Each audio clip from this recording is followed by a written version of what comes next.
আসসালামু আলাইকুম রহমতুল্লাহি বরকাতুহু। তোমাদের প্রিয় উপন্যাস সঙ্গীর প্রিয় নয়া শক্তি সুরায়া রাফা পর্ব ১। শুধুমাত্র প্রাপ্তমনস্ক এবং মুক্তমনাদের জন্য, যাদের ডেসপারেট কিংবা রাগী হিরো পছন্দ। গল্পটা শুধুমাত্র তাদের জন্য যাদের কাছে অতি রঞ্জিত মনে হয়, তাদের জন্য নয়।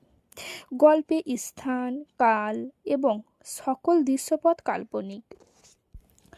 বিদ্রোহ। এই গল্পের ডার্ক রোম্যান্সে অস্তিত্ব নেই। ভালোবাসা একটি 4 অক্ষরের বিশাল অর্থবহ তাজা অনুভূতির রাজ্য।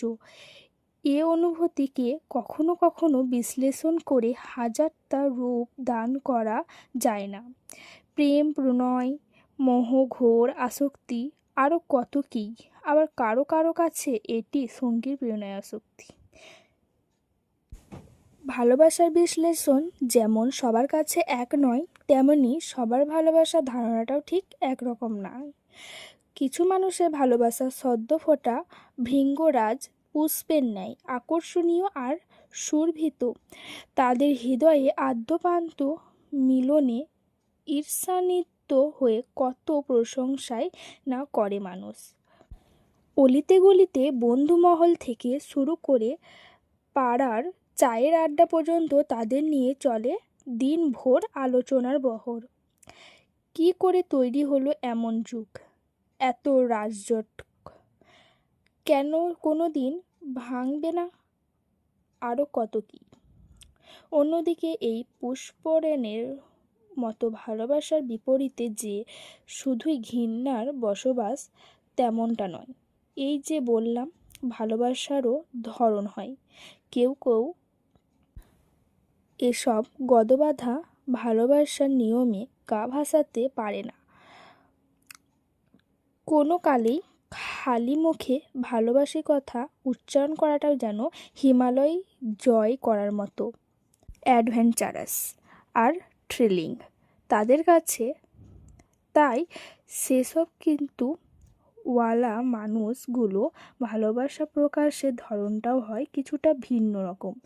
সেক্ষেত্রে অনুভূতি প্রকাশের থেকে আদায় করার স্পৃহাটাই বেশি কাজ করে। সেই আদায় করার ধরনটা যেমনই হোক, জোর করে কিংবা তার থেকেও কোনো কুৎসিত পন্থায়, ইট অ্যানি কস্ট। কারো কাছে সে ভালোবাসা বিষাক্ত, তো কারো কাছে অসুস্থ।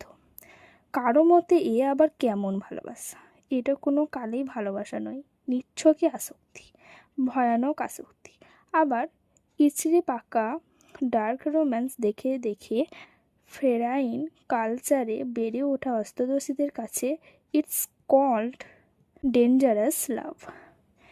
এত বিশ্লেষণ আর চর্চার বাইরে গিয়ে আরও এক ধরনের অনুভূতি রয়েছে। এটা অনেকটা একপাক্ষিক ভালোবাসা বা ওয়ান সাইড লাভ। হৃদয়ে সুপ্ত অনুভূতির কথা তাকে না জানিয়েও কি সুন্দর দিন রাত অতিবাহিত করে দেওয়া যায় তাকে কল্পনায় ভালোবেসে। এটি আবার চোখের দেখা দেখেও নরম হৃদয়টা পুলকিত হয়ে ওঠে মুহূর্তেই।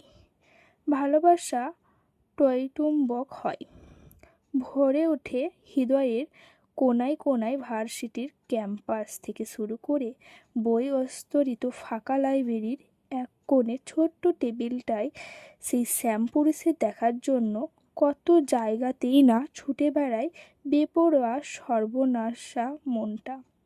সেই সাথে পাল্লা দিয়ে ছোটে মনের অধিকারী রক্তমাংসের মানুষটাও। আপন মনে অন্যজনের নিয়ন্ত্রণে ছেড়ে দিয়ে এই হয়। ক্যাম্পাসে এসে তাকে এক নজর না দেখা অবধি অশান্ত মনটা দমার নামই নেয় না। এই যেমন এই মুহূর্তটা নামটা কেমন ঝিমিয়ে যাওয়ার মরা বিকেলের ন্যায় শান্ত হয়ে আছে। উচ্ছ্বাস, আকাঙ্ক্ষা সব কিছু দমে গিয়ে তৃষার্ত চোখ জোড়া সবচেয়ে পছন্দের শ্যামপুরুষটিকে দেখতে ব্যস্ত।